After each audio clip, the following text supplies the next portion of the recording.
Welcome to Rashmi's रसोई। हिवाळा special पौष्टिक असे डिंकाचे लाडू पाक न बनवता तोंडात विरघळणारे आणि अगदी परफेक्ट प्रमाणात हे लाडू कसे बनवायचे ही रेसिपी आज आपण बघणार आहोत। त्यासाठी हा व्हिडिओ तुम्ही शेवटपर्यंत बघा आणि माझ्या चॅनलला लाईक, शेअर अँड सबस्क्राइब करा। डिंकाचे लाडू बनवण्यासाठी आपण 100 ग्राम हे डिंक घेतले आहेत। 100 ग्राम मखाने वापरणार आहोत। पाव किलो सुकं खोबरं खिसून वापरणार आहोत। पाव किलो ही खारीक पावडर घेतली आहे आपण। गरजेप्रमाणे तूप यूज करणार आहोत। 50 ग्राम पिस्ता, 50 ग्राम अक्रोड, 100 ग्राम बदाम, 100 ग्राम काजू, 400 ग्राम गूळ घेतला आहे। तुम्ही आवडीप्रमाणे अर्धा किलो एवढं गूळ वापरू शकता। 100 ग्राम आपण ह्या मिक्स बिया असतात ना, सनफ्लावर, पंपकिन वगैरे, त्या बिया घेतल्या आहेत। 50 ग्राम खसखस आणि 2 मोठे चमचे भरून वेलची जायफळ पूड यूज करणार आहोत। आता एक एक करून आपण हे सर्व इन्ग्रेडियंट्स तुपावर परतून घेणार आहोत। हे 100 ग्राम बदाम आणि 100 ग्राम काजू होते ना, त्यातले मी थोडे थोडे मूठभर असे काजू आणि बदाम असे हे पातळ त्याच्या अशा कापा करून घेतले आहेत, म्हणजे लाडू खाताना पण त्याची चव चांगली लागते। तर चला मग आता सर्व इन्ग्रेडियंट्स आपण तुपावर थोडेसे परतून घेऊया। गॅसवर आपण हा पॅन गरम करत ठेवला आहे। सुरुवातीला मी हे पाव किलो तूप घेतलं आहे। एक मोठा चमचा भरून तूप आपण ह्या पॅन मध्ये घेतोय। तूप व्यवस्थित आपल्याला गरम करून घ्यायचं आहे। आता ह्याच्यामध्ये आपण बदाम, अक्रोड, काजू, पिस्ता आणि ह्या आपण मिक्सच्या बिया घेतल्या आहेत त्या ऍड केल्या आहेत। मीडियम फ्लेमवर तुपावर थोड्याशा ह्या परतून घ्यायच्या आहेत।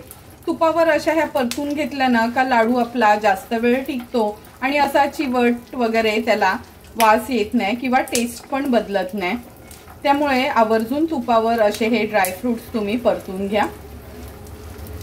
2 ते 3 मिनिटांसाठी हे ड्रायफ्रुट्स मीडियम टू लो फ्लेमवर आपण व्यवस्थित तुपावर परतून घेतले आहेत। आता हे एका ताटात मी काढून घेते।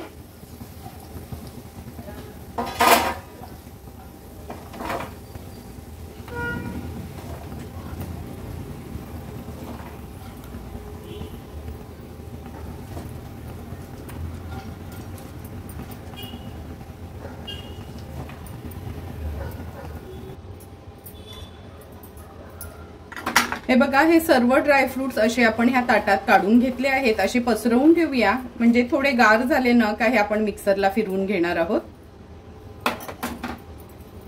आता हे जे उरलेलं तूप आहे ना, त्याच्यामध्ये जे स्लाइस करून घेतलेले काजू आणि बदाम आहेत ना, ते ऍड करते। मगाशी मी तुम्हाला मनुके दाखवायला विसरलेली, ते पण ह्याच्यातच ऍड करते। आता हे पण आपण व्यवस्थित तुपावर परतून घेऊया। हे मिक्सरला नाही लावणार आपण, नंतर त्या सारणामध्ये असेच मिक्स करणार आहोत, म्हणजे खाताना ना, लाडू खाताना थोडं असं दाताखाली काजू किंवा बदाम आलं ना का खूप छान वाटते। मनुके पण मी जवळपास 50 ग्राम एवढे मनुके घेतले आहेत। आता हे पण आपण 1-2 मिनिटांसाठी फक्त तुपावर परतून घेऊया। 2 मिनिटांसाठी काजू, बदाम आणि मनुके आपले छान परतून झाले आहेत तुपावर। आता हे पण मी एका प्लेट मध्ये काढून घेते। पुन्हा आपण गॅसवर हा पॅन ठेवला आहे। आता ह्याच्यामध्ये एक मोठा चमचा भरून तूप घेणार आहोत। पॅन मध्ये तूप व्यवस्थित पसरवून घेऊया।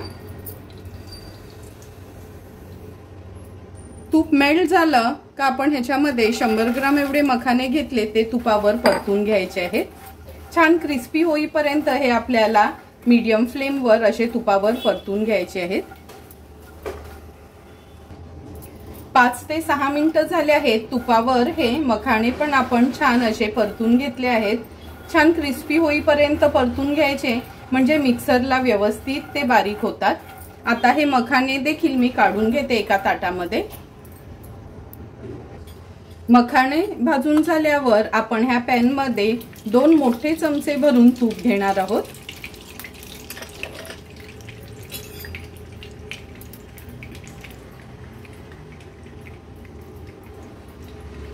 तूप व्यवस्थित आपलं हे गरम झालं का आपण ह्याच्यामध्ये थोडे थोडे करून हे डिंक ऍड करूया। लक्षात ठेवा थोडे थोडे करूनच हे डिंक ऍड करायचे आहेत, कारण का डिंक तुपामध्ये घातले ना का चांगले फुलले जातात। जसे पॉपकॉर्न फुलतात ना तसेच ही डिंक पण फुलले जातात।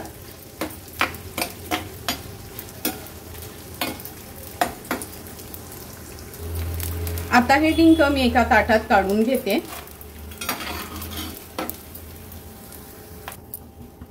उरलेला डिंक पण असाच आपण थोडा थोडा करून तळून घेणार आहोत।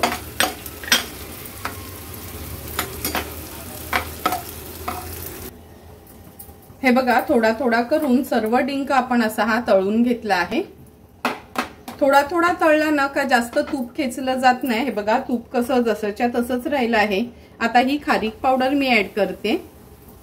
जर अख्खी खारीक असेल ना तर सुरुवातीला तुम्ही ती तुपावर अशी परतून घ्या, नंतरच मिक्सरला लावून घ्या, पण मी आता डायरेक्ट ही खारीक पावडरच यूज करणार आहे। 3 ते 4 मिनिटं झाले आहेत। लो फ्लेमवर तुपावर आपण ही खारीक पावडर व्यवस्थित परतून घेतली आहे। आता ही खारीक पावडर देखील एका बोलमध्ये मी काढून घेते। पुन्हा आपण ह्या पॅन मध्ये अगदी थोडंसं तूप घालणार आहोत। एक छोटा चमचा एवढंच तूप घेतलं आहे। ही खसखस ऍड करूया। मीडियम फ्लेमवर खसखस छान आपल्याला तुपावर परतून घ्यायची आहे।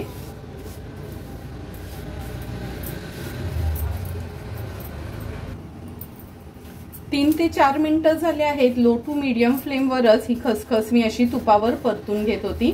असा थोडासा तडतड आवाज आला का समजायचं खसखस आपली व्यवस्थित तुपावर भाजली गेली आहे। आता ही खसखस देखील मी काढून घेते। आता आपण ह्या पॅन मध्ये सुकं खोबरं भाजून घेणार आहोत।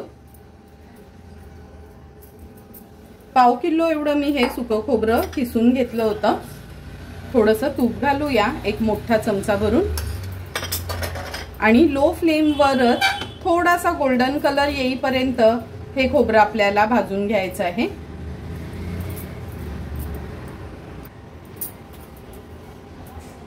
सात ते 8 मिनिटं झाले आहेत। अगदी लो फ्लेमवर हे खोबरं आपण भाजून घेतलं आहे।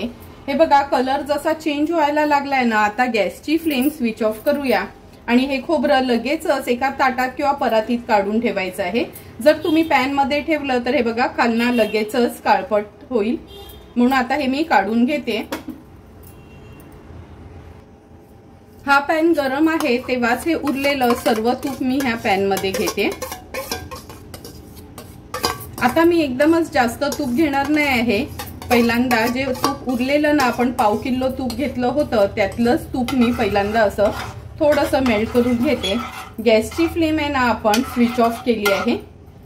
आपल्याला ह्या गुळाचा पाक वगैरे बनवायचा नाही आहे। हे 400 ग्राम एवढं गुळ आहे। मी असं सुरीने एकदम पातळ कापून घेतलं आहे, तुम्ही खिसून देखील घेऊ शकता। आता हे गुळ आपण असंच या गरम पॅन मध्ये ठेवून देऊया, म्हणजे ते व्यवस्थित विरघळलं जाईल। तोपर्यंत बाकीचे इन्ग्रेडियंट्स आहेत ते मिक्सरला फिरवून घेणार आहोत। खोबरं आणि खारीक पावडर सोडून आपण हे सर्व वस्तू मिक्सरला फिरवून घेऊया। सर्वात आधी हे मखाने घेते। थोडे थोडे करून आपण हे मिक्सरला फिरवून घेणार आहोत। हे बघा असे आपण हे मिक्सरला फिरवून घेतले आहेत। काढून घेते। उरलेले पण मखाने मी असेच मिक्सरला लावून घेणार आहे। मखाने फिरवून झाल्यावर हे ड्रायफ्रुट्स आपण मिक्सरला फिरवून घेऊया।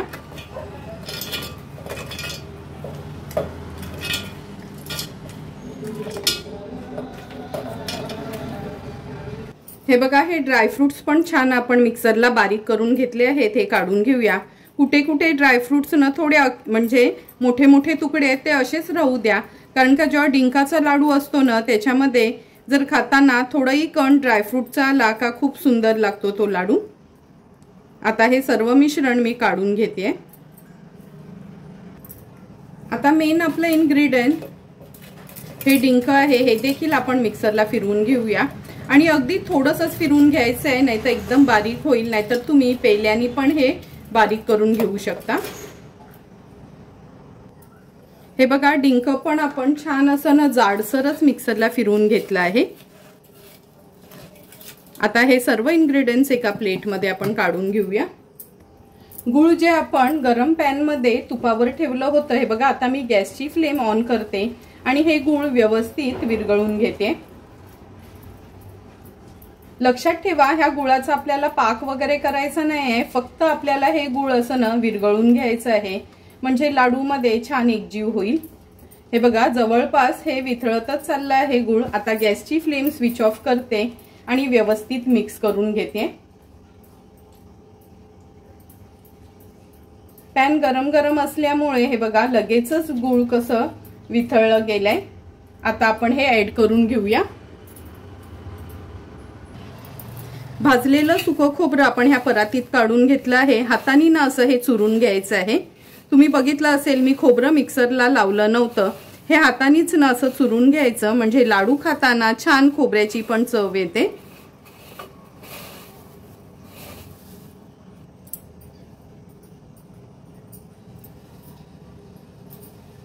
खोबरं तर चुरून घेतलं आहे। आता हे डिंक जे आपण मिक्सरला लावून घेतले ना ते काढून घेऊया।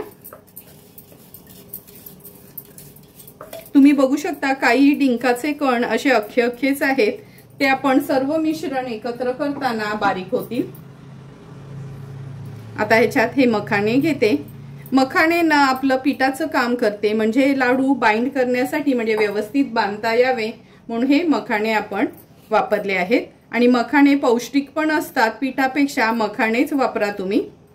आता हे सर्व ड्राय फ्रुट्स जे आपण बारीक करून घेतले ते, खसखस आणि खारीक पावडर,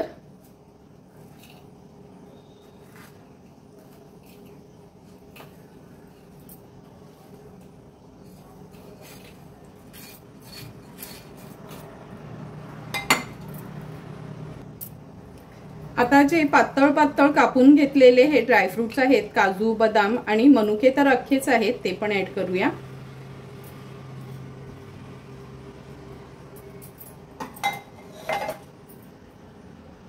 दोन चमचे आपलं वेलची जायफळ पूड व्यवस्थित मिक्स करून घेते।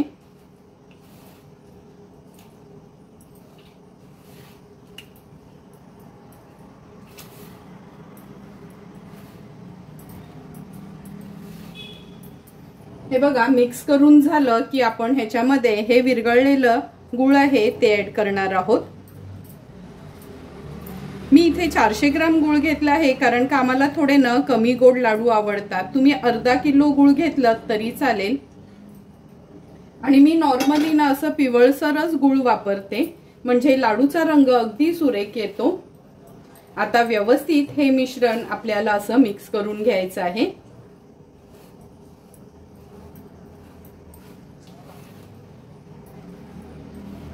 हे मिश्रण असं मिक्स करून झालं ना काच आपण तुपाचं प्रमाण सांगू शकतो, म्हणजे लाडू वळत नसेल तर थोडंसं तूप आपण ऍड करू शकतो। पण पहिला व्यवस्थित आपल्याला हे मिश्रण मिक्स करून घ्यायचं आहे। गूळ थोडंसं गरम होतं म्हणून मी ह्या स्पॅच्युलानीच आता मिक्स करते, नंतर हाताच्या साहाय्याने छान एकजीव करून घेऊया। हे बघा आता हळूहळू आपण ना हे हातानेच मिश्रण व्यवस्थित मिक्स करून घेऊया। थोडंसं गरम आहे म्हणून अलगद हाताने आपल्याला हे असं थोडं थोडं करून एकजीव करून घ्यायचं आहे। आणि हे जे डिंक येतात ना हे बघा हे हातानेच असे फुटले जातात। मी आता छान हे मिक्स करून घेते। सर्व मिश्रण आपण व्यवस्थित मिक्स करून घेतलं आहे। आता यातलं ना थोडंसं मिश्रण आहे ना मी मिक्सरला फिरवून घेते। सर्व मिश्रण नाही मिक्सरला फिरवायचं, अगदी थोडंसंच मिश्रण यातलं, म्हणजे जे अख्खे अख्खे कण आहेत ना ते घेऊन मी मिक्सरला लावते, म्हणजे गूळ छान एकजीव होईल आणि लाडू वळायला अगदी सोपं जाईल।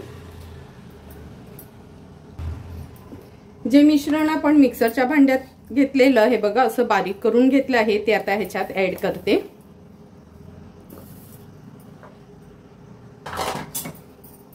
व्यवस्थित मिक्स करून घ्यायचं आहे।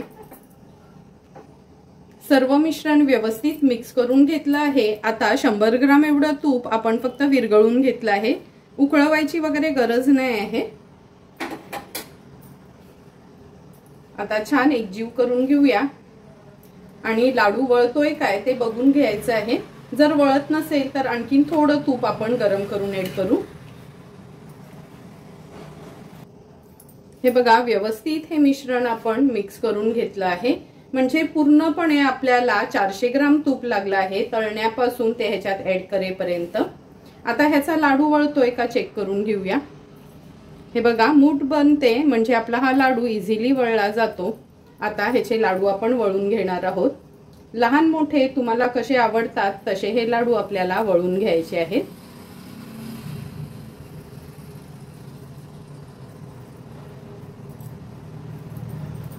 असा हाताने वळून झाला का नंतर या हाताने आपण ह्याला छान असा गोलाकार द्यायचा आहे।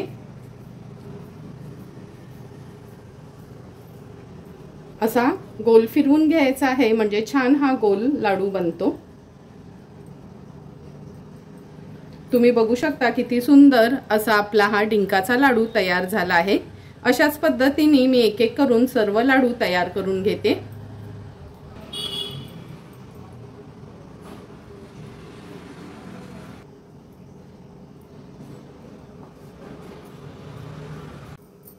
एक एक करून सर्व आपले लाडू अगदी व्यवस्थित वळून झाले आहेत। हे बघा थोडंही सारण आपल्या परातीत वगैरे राहिलं नाही, अगदी परफेक्ट असे आपले हे डिंकाचे लाडू तयार झाले आहेत।